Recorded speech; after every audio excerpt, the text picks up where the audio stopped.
There we go. Hello, I hear you now. Hi. How are you? Good. How are you? Good. So just before we get started, I just want to let you know that we do record our consultations.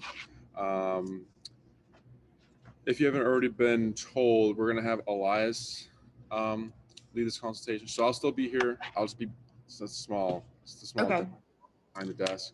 But he's gonna lead. Then we'll get started. Okay. Perfect.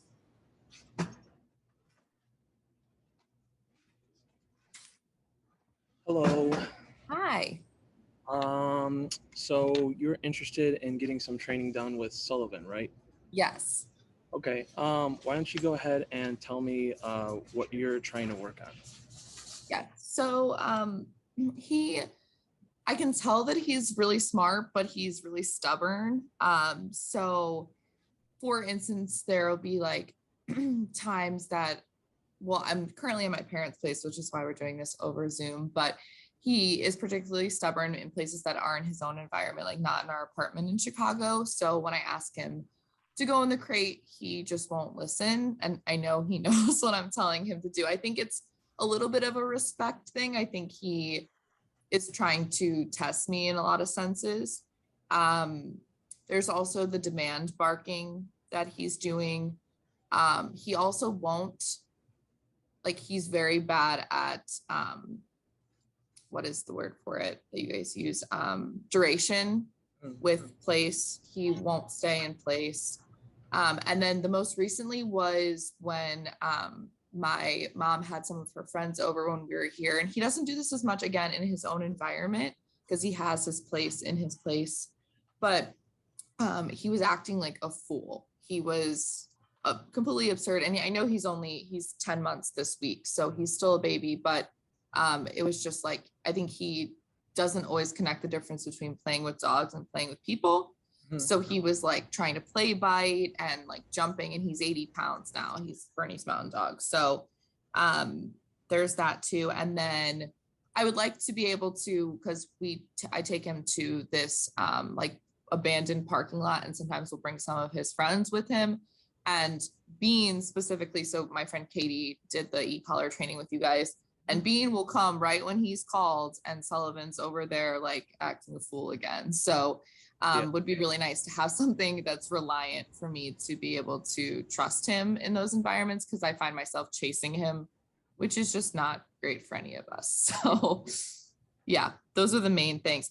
Yeah, that's pretty much it. Okay. Is there any other issues that you're having with him or anything like that? Yeah, one other thing that has been, I think, more recent because he's just so big now is he has like, which I don't know if the e-collar is solving for this, but something that we may be able to work on is he won't jump in the car. We've tried treats, we've tried two people. He just like, and he jumps all the time. Like he jumps over fences he's not supposed to and things like that. So I know he can use his back legs. He just won't jump in the car. So then it's this whole thing of me having to put his two front paws up and then like hoisting his 80-pound body into the car. So that's also something that I would like to work on, if that's something that you guys have tips on. Okay. What do you use for him right now? Do you use like a harness, prong collar? I actually, over the last month, I would say we started using the prong collar because it was just getting, as he got bigger, it was out of hand. For a period there, he was able to use just a normal collar and he wasn't pulling as much. But with the snow, he gets very excited and he gets the zoomies on walks. So then that ended up with him almost pulling my arm out of the socket. So we used the prong collar, which has been a lifesaver because he'll actually stop. And I know that was, he came back from daycare one day and I can't remember who it was, told me to just try the prong collar, and he did. The other thing that I was worried about with the e-collar, which is why I've waited a little bit longer, here's the parking situation, is because he's a very sensitive dog, which I think Bernese Mountain Dogs often are. So that's why I was worried that it would like hurt our relationship, which I've done a lot of research on that as well. And I know that it'll only strengthen it as long as we're doing the training correctly. Yeah. So there he is. That's why I kind of waited on that to make sure that he was old enough, because he just is very sensitive. So Yeah. So what else do you know about the e-collar, or do you have any other concerns with it? I think Katie has talked to me a lot about it, and I also follow why can't I think of her name? Rudder is her dog. Mhm. I can't remember what her name. Oh, Maddie. Maddie, yeah. So I follow her I see her TikToks a lot, and I follow her on Instagram, I believe. So I've seen some things from her about it. But I know that there's obviously a lot of different levels on the e-collar, and like every dog is different. Also, one of our family friends did the e-collar training, and she sent her dog away for like 2 weeks. And now they barely have to like even use any of the levels on her. I think hers has like the noise, and that her name is Mabel. That's what does it for her. But I know that there's like a lot of different ways that you can use it, and obviously correct and incorrect ways to use it with your dog. Yeah. So as far as the e-collar goes, like you said, you don't really have to be worried about it harming your relationship, because as a compared to like the leash and the prong collar and everything like that, there's no confrontation between you and the dog. Right. So when you're pressing the button, he doesn't know that you're doing it, because for example, with the prong collar and the leash, like he's viewing the leash as like an attachment of you. Yeah. So it's just an extension of you. So with the prong collar, or with the e-collar, it's actually a lot less confrontational than a lot of other methods of training, just That makes because sense. he's thinking that it's just something that's happening. He's not like recognizing as you as doing it. Right. But that's a lot of questions that's a common question that a lot of owners have, as far as like they're worried that their dog's not going to like them anymore or something. But that's not really a problem, just because again, they don't know that you're the one that's activating it. Right. And as far as the number goes, that's kind of more up to Sullivan. Like whatever he's comfortable with is what we end up using for training, or whatever he's like kind of showing us is necessary. Yeah. So one thing we don't do is some trainers like to do like low level training. So they'll keep the e-collar to a very low level, and they're just tapping. And they usually have a hard time getting the results because they're not working at the same level as the dog.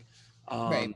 So when we start using the e-collar with Sullivan, his number might be low, and we might be able to get him to do everything super consistently with a low number. But on the flip side, it might be higher, and that might just be what his number is. Yeah.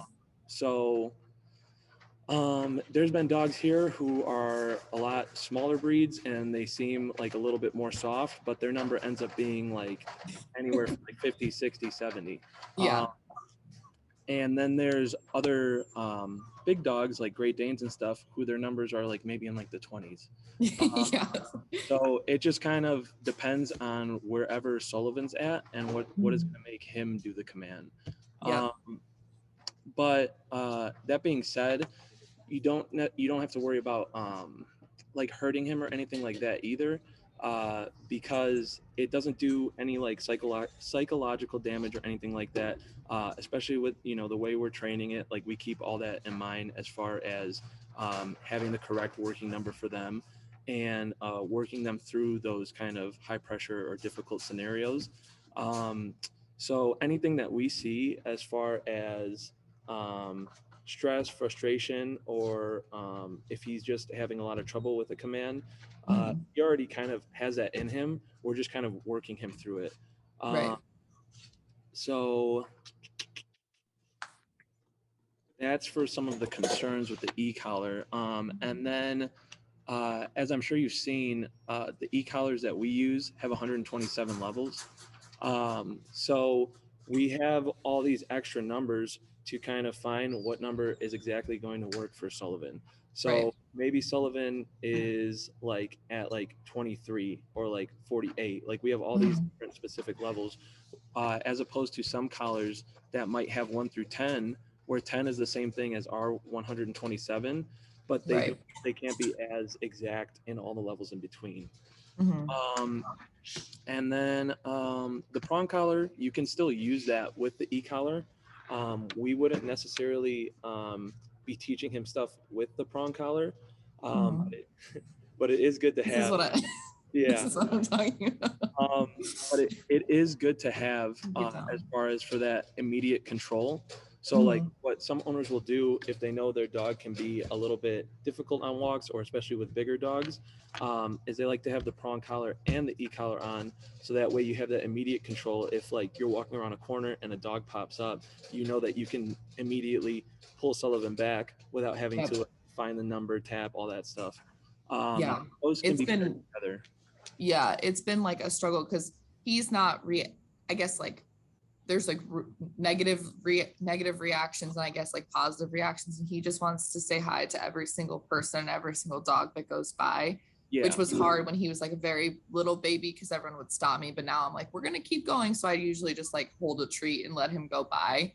Mm. But he's gotten so much better at that. But just to have again the e-collar to like be able to communicate that more effectively instead of having to pull 100 treats out. Yeah. So, Yeah. So one thing that will definitely help with that is doing the heel command with the e-collar. So the yep. way that we teach heel is the dog is to walk with us, stay at our side, and sit when we stop. And that is for the whole walk until we say like break. So we'll break Right. the potty breaks and everything like that. But what happens is that heel becomes like so involved and kind of so much work for them to do mentally. So they need, because of the amount of focus that's needed to do everything correctly with the Mhm. outfits and everything, is that usually what we'll see is a lot of those kind of more, I guess, like reactive behaviors, or for like friendly behaviors, as far as like going to see other dogs or like being interested in like what's going on over here, what's going on over there. A lot of those behaviors tend to fix themselves just because they're so focused on doing the heel What they command need to correctly. do. Yep. Yeah, that a lot of that stuff ends up kind of working itself out. That being said, if there were any like kind of major issues with the walks beyond heel fixing it, that's stuff that can be worked on as a part of all the training and stuff like that. Because there's a lot of options depending on whatever program you're trying to go with.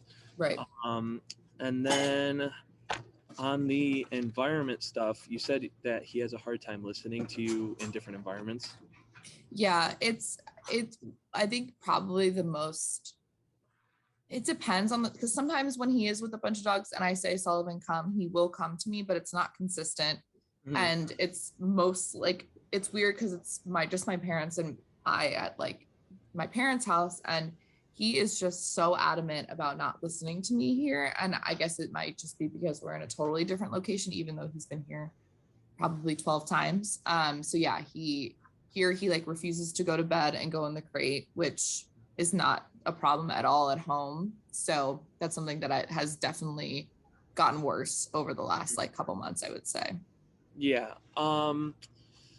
Yeah, so the e-collar can definitely help with all that stuff as far as like consistency and everything like that. Just adding more structure to whatever you plan on doing with him. Um, what could be happening in the different environments is that there's probably a lot of other distractions or a lot of more interesting things. So if you're using like a prong collar, or how you said sometimes you use treats to kind of lure them away, all that's fine. But as you've kind of been experiencing, sometimes it's not enough. So Right. um, for Sullivan, the prong collar may be strong enough to override some behaviors, but you're not reaching that level to kind of get him out of the mindset of whatever he's distracted by for like Yep. kind of bigger stuff. And that's kind of like a con of the prong collar, is just that you can only pull so hard and it can only apply so much force, and he's a Right. big dog. So that's kind of like an issue that people generally have if they just stick to prong collar. Yeah.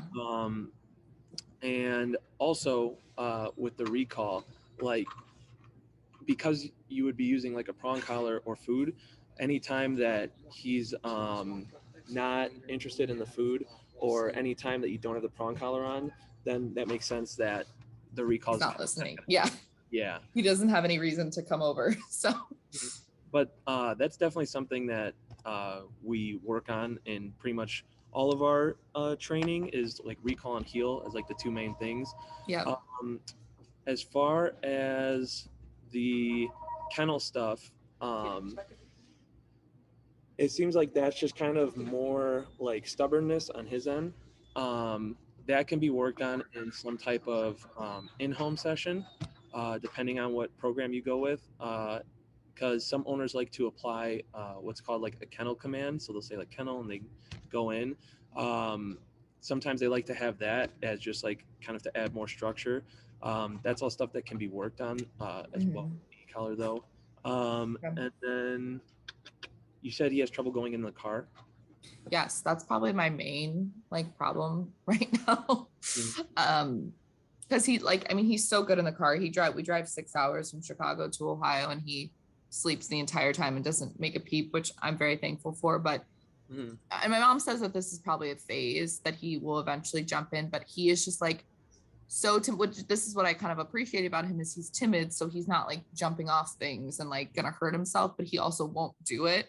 And like he did it once, literally jumped in the car once. So I didn't know if the e-collar could help with that, or if you guys had any if we could like dedicate one of our sessions to just getting in the car. Yeah. That could, if you wanted to have a session for that, that could be a part of some type of in-home session. Okay. But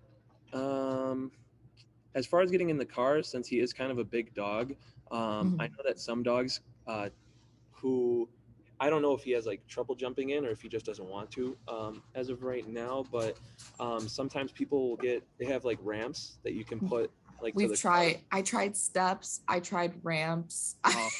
Literally, I tried it all, and he just like, I lined the ramp with treats. I tried to just like help him get up the steps, and I it's not that he can't. I've seen he like pounces in the snow. It's that he literally won't.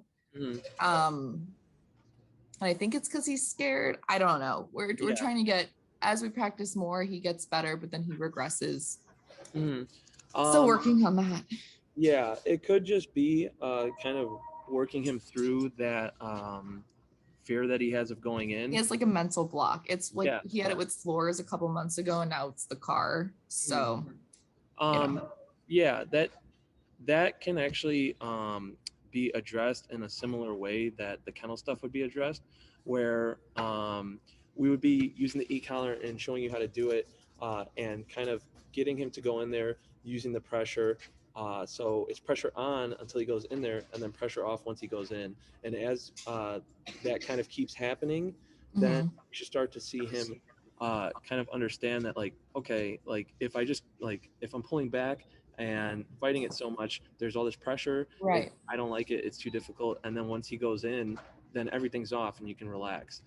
So once he starts to understand, all I have to do is walk into the car, then it's not going to be as big of an issue. Okay. So that's kind of similar to like the kennel stuff as well. Yeah. And then did you say that he has issues like greeting people and stuff like that? So yes, like I will say that it's better when we're outside. Like if he sees, can you stop please? He sees someone, like if he sees someone outside and I say, stay down, he does a pretty good job. Like the last couple times he's really not jumped on people outside. But again, to your point, he has the prong collar on. He knows that there's like consequences. But when my mom's friend came over the other night, this is when I was like, I'm calling Canine Perspective in the morning because this cannot happen again. He was like all over her. He's also relentless he is like so overwhelming with his love. And it's not like aggression, which I'm happy about, but it's still like not great, especially if we have people over that don't like dogs. Yeah. So he just like was jumping on her. like trying to like play by, like would not leave her alone, kept giving her his toy. And it's like, we can play for a little bit, but once you need to know that you need to go lay down and be less I think overwhelming is probably the best word for him. So yeah, to have some kind of control over that as well, when people come over. Yeah. He gets so excited he can't control it. There's technically a few ways to go about that. One thing that owners tend to do is once they learn like the place command with the e-collar, they'll send them to place. So that way when people come in, they're already over here, they're over there, they stay over there until things kind of calm down. That ends up being fine if that's what you want to do. But that ends up being kind of more of a Band-Aid for things.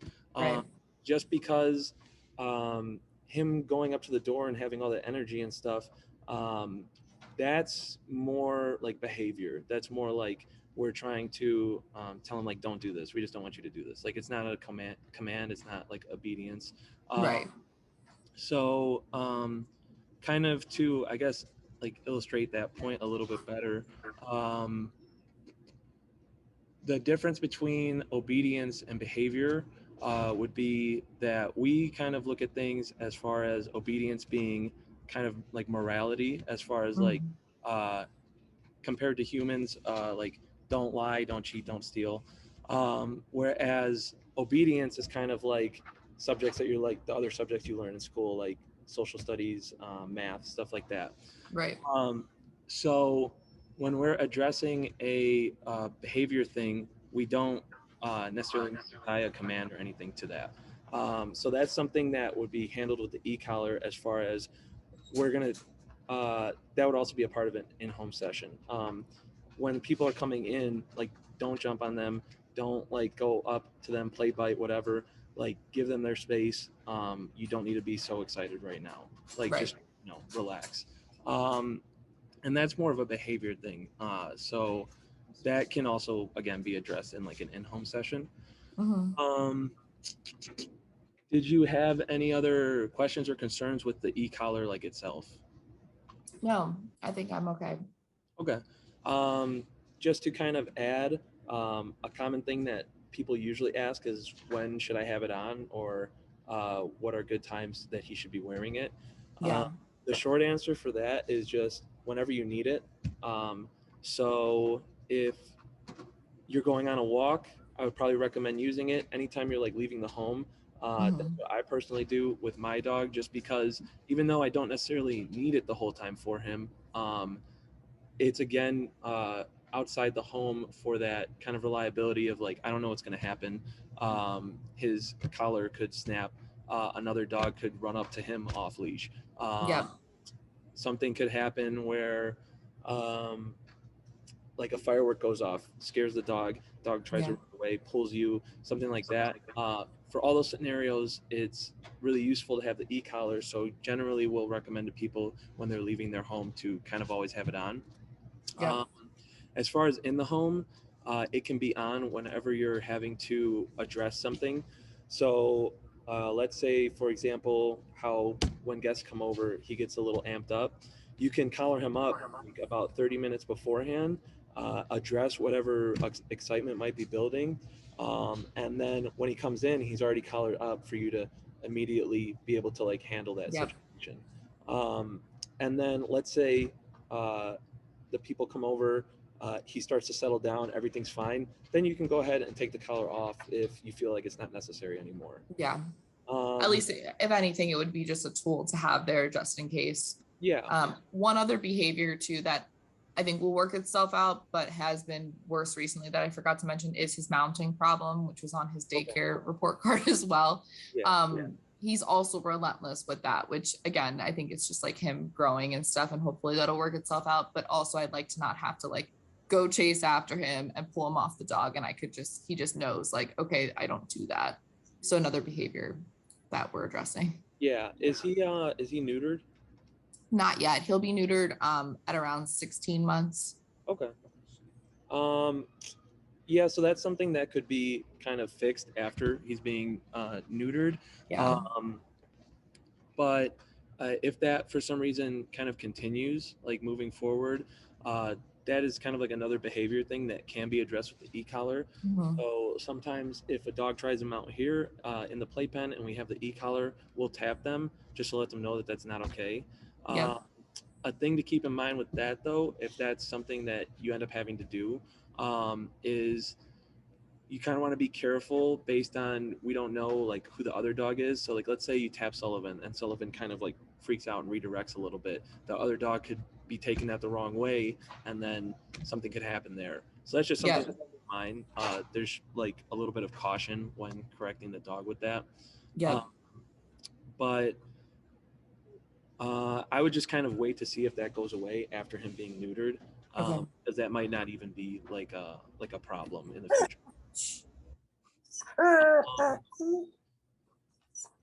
Stop.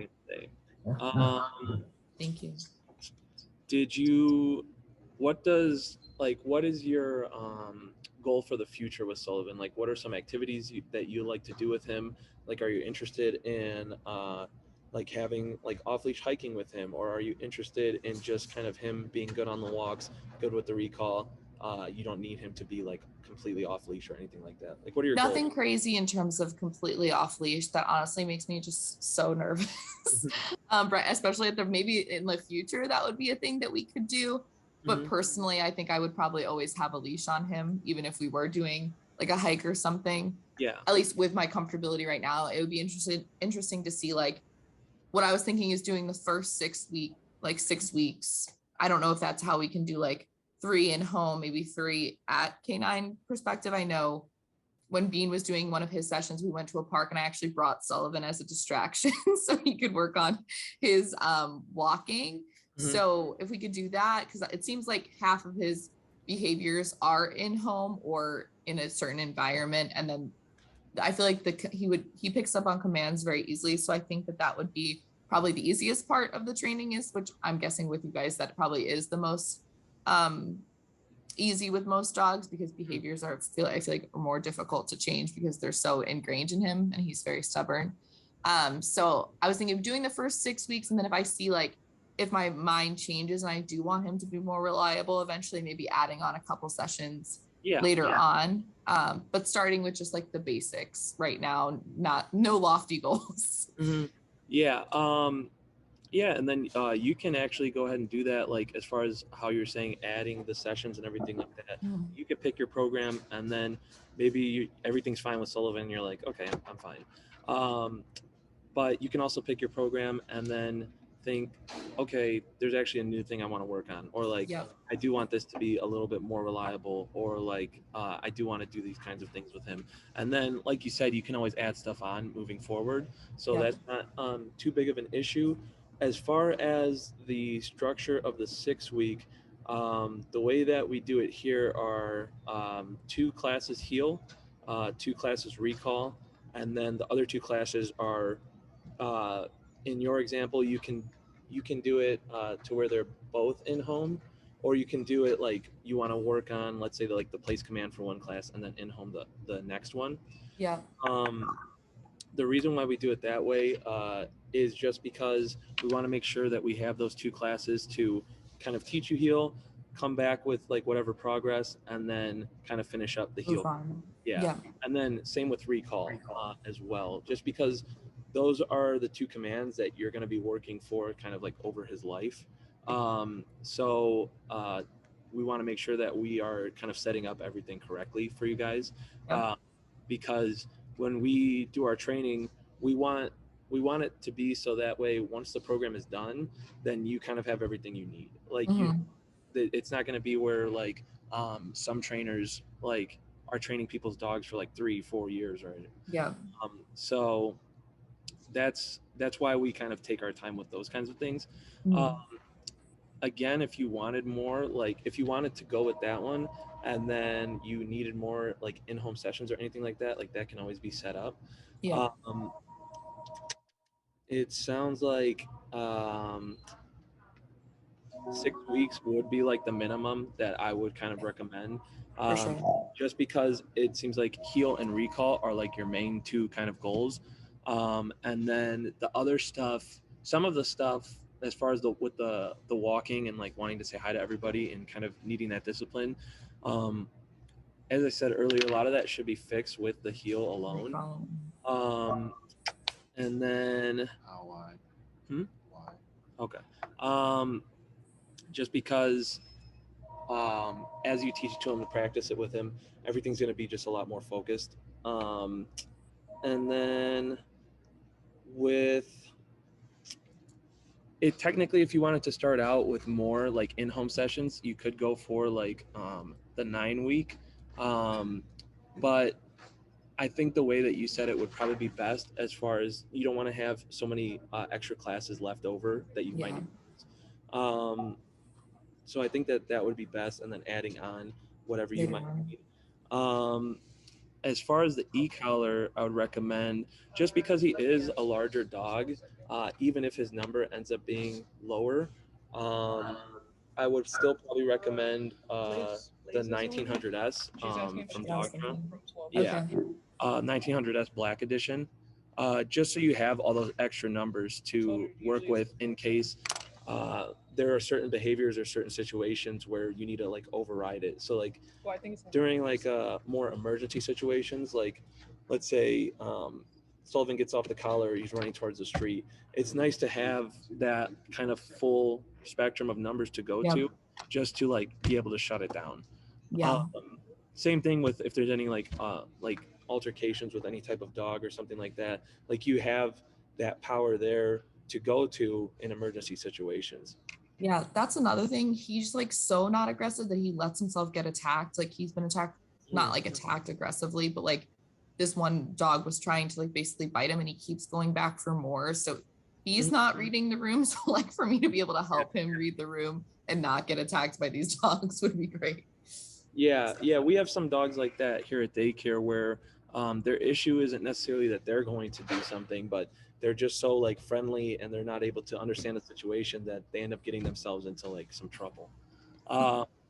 And for that, like obviously the structure and everything and reliability is equally as important, because even though your dog's not starting anything, like, still needs company. He might cause something on accident because he's not picking up on the signals. But yeah, so that's kind of the main reason why I would recommend 1900S Black Edition. And for that collar, you can get it here like whenever you come for the training, or you can get it yourself on Amazon if you want to have it like delivered to you and kind of look at it, get familiar with it before you even start the training. Perfect. I'm trying to think. But yeah, 6 weeks sounds good. And that can either be with Enrique or Jesse. It doesn't sound like your case is too intense as far as like behavior or anything like that. So that's something that either of them will be like perfectly fine handling. And then if you wanted to do stuff like in the park and stuff like that, that can happen.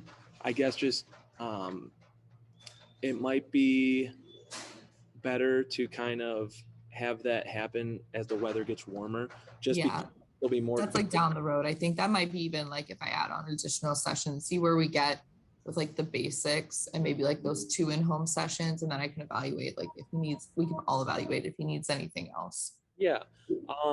And you know, if the weather is nice one day and you kind of set things up ahead of time with like whoever you're with, Enrique or Jesse, like I'm sure you can set up as like, okay, the second heel class I want to do in the park.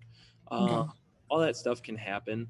And it's not really going to be that difficult to like kind of figure that out. Cool. Did you have any other questions so far? No, I think I'm all right. Okay. Okay. Am I missing anything? No, that should be it.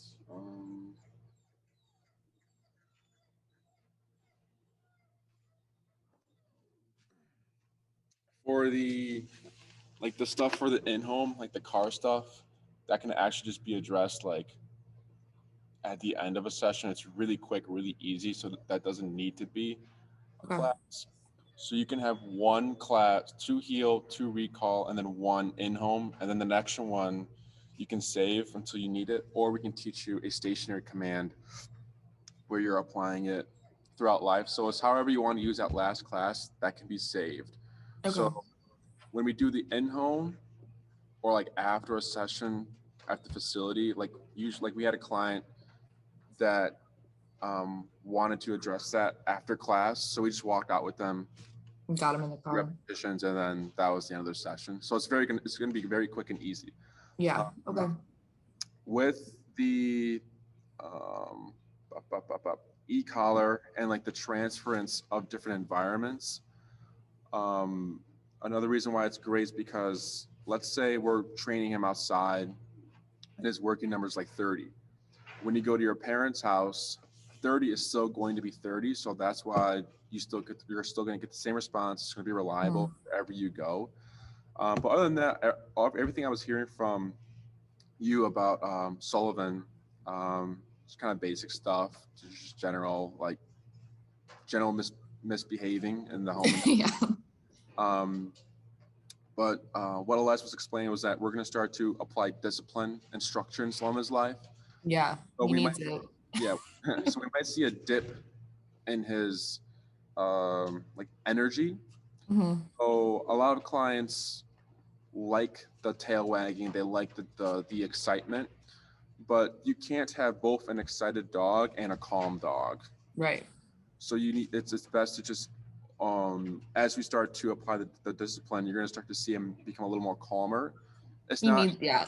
He's like at 1,000. So like, let's bring him down. Like, yeah, because sometimes owners get confused and they think the calmness is like sadness or depression. So right.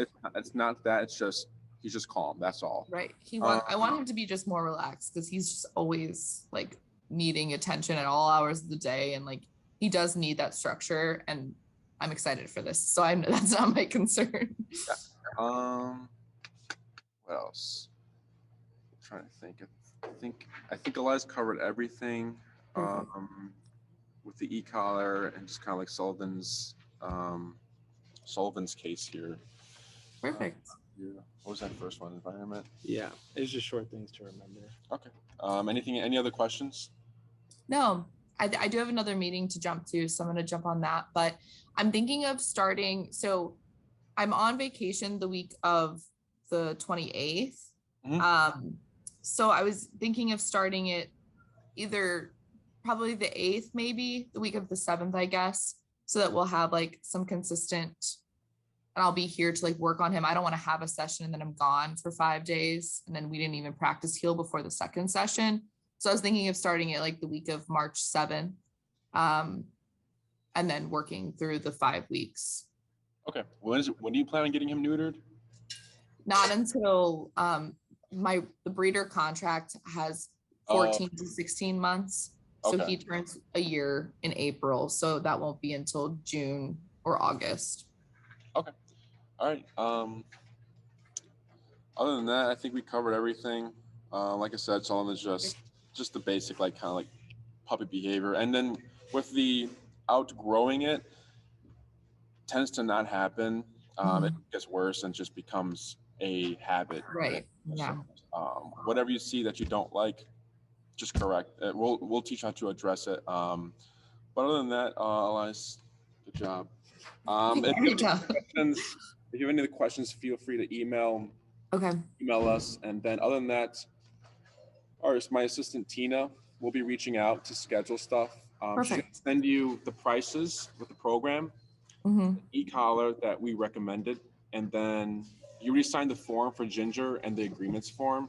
So you're a step ahead. So then after that, it's just the billing and booking process for you. But Tina will be the one kind of taking over. So just keep an eye out for her email.